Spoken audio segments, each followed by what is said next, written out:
안녕하세요. 네, 새해 복 많이 받으십시오. 이제 작년에 잃은 거 올해는 꼭 벌어야죠. 네, 벌 수 있을 겁니다. 항상 그렇듯 지- 여기에서 나오는 종목명은 추천은 아닙니다.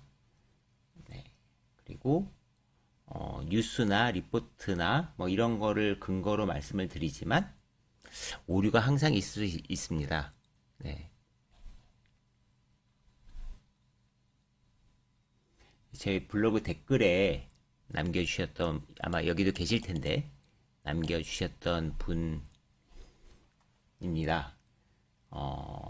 이분은 예전에 이제 저랑 그거 우리 화상회의 할 때부터 같이 하셨던 분인데요. 그 당시에는 잘 이해가 안 돼도 시간이 지나면 제가 무슨 말을 했는지 이해가 되고 또 따라올 수 있고 스스로 또 매매를 하면서 재미를 느끼신다고 하셨습니다. 제가 원하는 게 이런 거죠. 네, 제가 원하는 게 이런 겁니다. 하지만 이제 시간이 걸리죠. 이분도 거의 1년 반, 2년? 뭐 이렇게 됐으니까 시간이 걸리는데 아마 처음보다 확실히 나아지셨을 거예요. 그래서 이렇게 우리가 실력을 키워가면 되죠. 그러면 스스로 나중에는 생각할 수 있고 판단할 수 있고 네, 그럴 수 있습니다. 그래서 이렇게 하나하나 따라가면 됩니다. 아마 이제 제가 뭐 오늘 안에도 말씀드렸겠지만 괜찮다고 생각되는 산업들 언급드렸을 때 아까 그분도 좀 수익이 좀 나셨다고 하더라고요. 그래서 그렇게 하나하나 자기가 제가 종목을 추천드리지는 않았잖아요. 그죠? 그냥 섹터만 말씀드린 거고 그 섹터 안에서 그분은 제가 가진 종목과 다른 종목을 투자하셨더라고요. 그래도 수익이 나셨답니다. 섹터가 비슷하니까 네, 그렇게 될 것 같습니다. 오늘 이야기는 일단 가계부채 이야기 한번 말씀드리고 싶습니다. 가계부채 지금 우리 IMF 등에서 뭐 가계부채를 이야기할 때 제일 많이 이야기하는 게 부동산 담보대출이 너무 높아서 한국이 부동산 가격이 하락을 하거나 금리가 많이 오르면 가계가 좀 불안정해질 수 있다. 뭐 이런 얘기들이 나오죠. 그리고 실제로 지금 집값이 하락하고 있고 그런 것들 때문에 지금 가계부채 문제들이 좀 일어나고 있어요. 근데 이제 올해 같은 경우에는 가계부채에 의한 그 가계들의 이자 부담 상승도 있지만 또 물가가 올라서 생활비 상승이 있고 또 공공요금 뭐 전기, 가스 좀 있으면 그 지하철 요금, 버스 요금 오를 거잖아요. 그러니까 23년도에는 아마 가게들이 지출해야 되는 것들이 자꾸만 늘어나지 않을까? 그래서 가계부채 이야기 좀 하고 넘어가겠습니다. 이게 유시스 기사인데요. 우리가 조금 몇 가지만 좀 보자고요. 이제 이거는 뭐 통계청에서 나온 거니까 보겠습니다. 어, 이게 75조 늘어났고 2018년도에 19년도에 56조 늘어났는데 2020년도에 갑자기 112조로 늘어났죠. 그리고 21년도에 107조 이렇게 늘어났습니다. 갑자기 여기서부터 여기까지 늘어난 이유는 우리는 다들 알죠. 첫 번째, 첫 번째 뭐죠? 코로나. 네, 코로나가 엄청 심했죠. 그래서 뭐 자영업자들이나 뭐 기타 등등 대출을 많이 받을 수밖에 없었고 또 한 가지는 금리가 엄청나게 떨어졌죠. 0.5, 국채금리가 0.5%로 기준금리가 0.5로 떨어졌으니까 이자 부담이 굉장히 적은 상태에서 자산 가격이 오르니까 부채가 급증했습니다. 2022년도에는 감소했다고 하는데 실제로 보니까 가계대출 중에서 우리가 줄어든 게 있고 안 줄어든 게 있어요. 보시면 줄어든 거는 신용대출, 비주택담보대출은 35조 줄었어요. 문제는 집단대출, 전세대출은 27조 증가했습니다. 생각과 좀 다르죠. 그러니까 줄은 거는 주택에 관련된 거는 늘었고 신용대출 뭐 아니면은 마통 뭐 이런 것들이 줄은 거죠. 실제로 그래서 통계를 작성하고 처음 줄었답니다. 우리나라 가계부채가 지금 한 1800조 정도 돼요. 1800조. 기업도 뭐 비슷한데 조금 작아요. 1750조 뭐 이 정도 됩니다. 1800조 정도인데 이게 이자가 2%더 늘어나면 우리나라는 변동금리 대출이 대부분이고 미국은 고정금리 대출이 대부분이잖아요. 우리가 훨씬 더 취약하죠. 우리가 2% 정도 늘어났다면 얼마죠? 36조가 늘어나고 3%가 늘어난다면 54조의 이자가 추가로 부담해야 됩니다. 대부분이 우리는 변동금리니까 부담이 상당히 늘어날 수밖에 없고 이런 것들 때문에 가계의 소비 여력은 확실히 줄어들 가능성이 높죠. 그런데 어쨌든 가계들은 발빠르게 주택 외 부분을 줄였죠. 주택 외 부분은 줄였는데 그러면 주택 부분은 어떻게 될까? 좀 줄어들 확률이 좀씩 높아지게 있겠죠. 그런 거는 우리가 좀 봐야 되죠. 우리가 금리가 어떻게 됐냐면 금리가 조금씩 내려오다가 코로나 때 0.5예요. 지금은 3.5. 그저께 인상했잖아요. 그러면 3%가 늘었잖아요.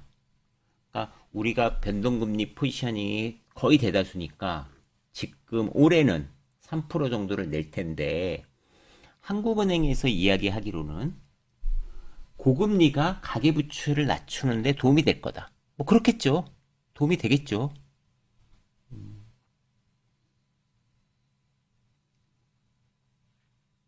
그리고 그런 것들 때문에 주택 가격 하락이 경착륙이 아니라 연착륙되기 위해서 지금 규제를 풀고 있죠. 어쨌든 뭐 가계부채를 대응하고 있습니다. 하지만 분명한 거는 이자가 늘어나서 다들 힘들어지는 가계들이 많을 거라는 거죠. 부채가 없는 가구가 별로 없으니까요. 자, 그러면 우리가 금리가 내려갈 거냐, 언제 내려가냐. 한국은행에서 이야기하기로는 이런 거예요. 금리가 언젠가는 내려갈 텐데 물가가 3% 이상만 되면 물가에 사람들이 관심이 많아진다. 물가에 관심이 많아진다는 얘기는 서비스 요금이 항상 올라갈 요소들이 있는 거예요. 그러니까 3% 이내로 좀 떨어뜨려야지 우리가 한번 고민해 볼게 라고 얘기한 겁니다. 그러니까 지금 뭐 2%냐 뭐 2.5%냐 이게 중요한 게 아니라 3%를 빠지고 그게 일시적이지 않고 유지 이상 돼야 되겠죠. 왜냐하면 금리라는 거는 큰 방향성인데 그것을 바로 뭐 다음 달, 뭐 8월 달, 뭐 이때 3% 물가 상승률이 3%를 찍었다고 해서 떨어지기는 바로 내리긴 또 어렵죠. 그리고 또 이 물가 상승의 주 요소 중에서는 우리가 미국 물가를 봐야 되니까 우리나라만 봐도 안 되는 거죠. 그래서 미국이 연준이 2% 관리냐 몇 프로 관리냐를 떠나서 상당히 좀 낮춰진 상태가 유지돼야 금리가 인하될 테니까 올해는 어렵다. 이렇게 보는 게 합리적이라고 얘기하고 있습니다. 올해 만약에 가능하려면 경제가 엄청 망가져야 되죠. 경제가 상반기에 정말 많이 침체가 와서 심각한 침체가 와서 경기가 역성장하면 물가가 확 떨어질 거니까 다시 금리를 낮추겠죠. 근데 그거 역시도 우리나라도 중요하지만 미국이 중요하다. 이렇게 보시면 되는 거고 이건 뭐 다들 하고 있는 얘기니까요. 오늘 이 얘기를 드리는 것은 이겁니다. 그러니까 최근에 제 후배가 저한테 상담을 했는데 자기가 대출받고 있는 것들이 금리가 올라서 이자 부담이 올라가는데 저는 대출을 갚아야 될까요? 안 갚아야 될까요? 이렇게 얘기를 하더라고요. 이럴 때 우리는 첫 번째로는 내 수입으로 원리금 상환과 이자 감당이 가능한가가 첫 번째겠죠. 그 친구 같은 경우에는 주식을 팔아서 대출금을 상환해야 돼요. 그럼 지금 주식을 팔 땐가요? 라고 물어보는 거죠. 그때 제가 얘기한 거는 야 그럼 넌 부채 비율이 어떻게 되니?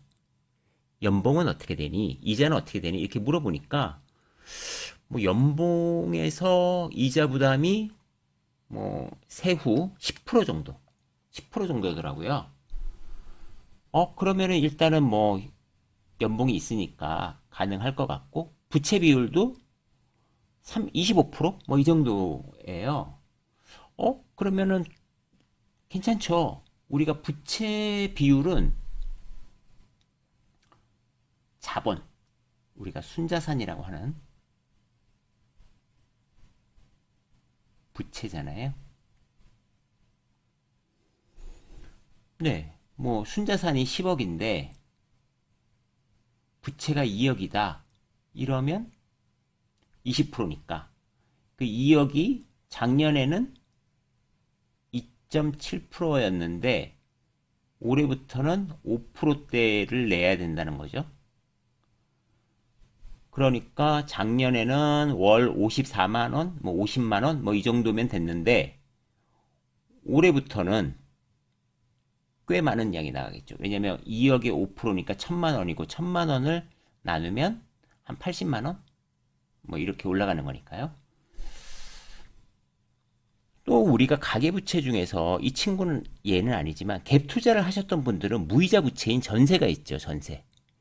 근데 올해 같은 경우에는 내가 갭 투자를 해놨다면 전세금이 떨어져서 전세금을 돌려줘야 될 테니까 무이자 부채도 유이자 부채로 전환될 수 있죠. 왜냐면 현금이 있으면 당연히 내주면 되는데 통상의 경우에 전세금은 내 투자금이나 뭐 다른 데로 사용됐을 확률이 높으니까 은행에 없는 경우가 많으니까 그러면 그 돈을 돌려주기 위해서는 또 다른 대출을 일으켜야 되고 여태까지 무이자 대출이었다는 게 다시 유이자 대출로 변환되는 과정이 올해 상당히 많은 가구들에서 일어나게 되겠죠. 이 친구는 그게 없는 거고요. 그러면 이제 이 친구는 2억을 갚을 거냐? 실제로는 이제 2억을 갚는 게 아니라 1억을 갚으면 되죠.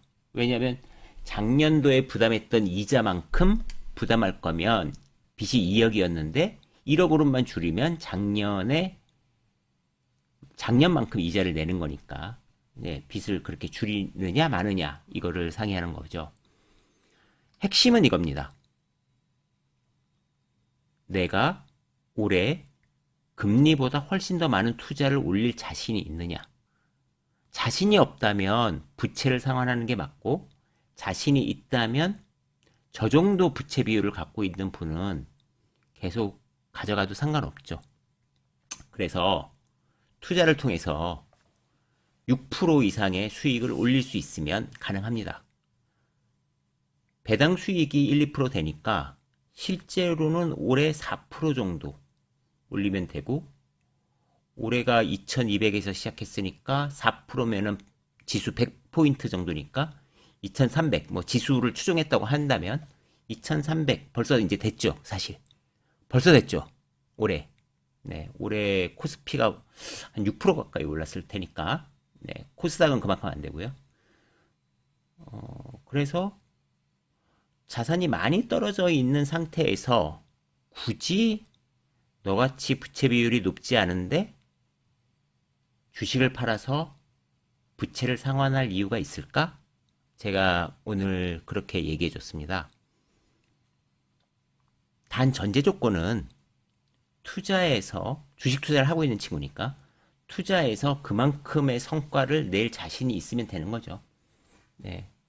아마 여기 들어와서 듣고 있을 텐데 다시 한번 오늘의 질문은 이걸로 이제 답을 주면 되고 웬만하면 올해 그 정도는 낼 수 있을 확률이 높습니다. 그리고 그게 가능한 게, 이 친구는 그게 가능한 게 부채 비율이 높지 않아서 그래요. 부채 비율이 굉장히 높으신 분들. 그러니까 내가 뭐 10억 있는데 부채도 10억이야. 그럼 100%잖아요.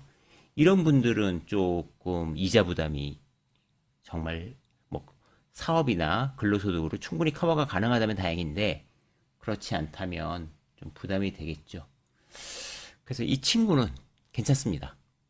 그 정도면. 그러니까 각자 상황이 다르니까 자기 스스로 한번 계산해 보시면 좋을 것 같아요. 아, 나는 어느 정도 부채 비율에 어느 정도 세후 어느 정도 수익이고 그게 큰 부담이 아니라면 자산 가격이 많이 떨어져 있는데 굳이 이자가 높아졌다는 걸로 갚느냐? 저는 좀 아닌 것 같습니다. 대신 공부를 더해서 이자보다 수익을 훨씬 더 많이 낼 수 있으면 그러면 되지 않을까? 예, 저는 그런 생각을 하고 있습니다.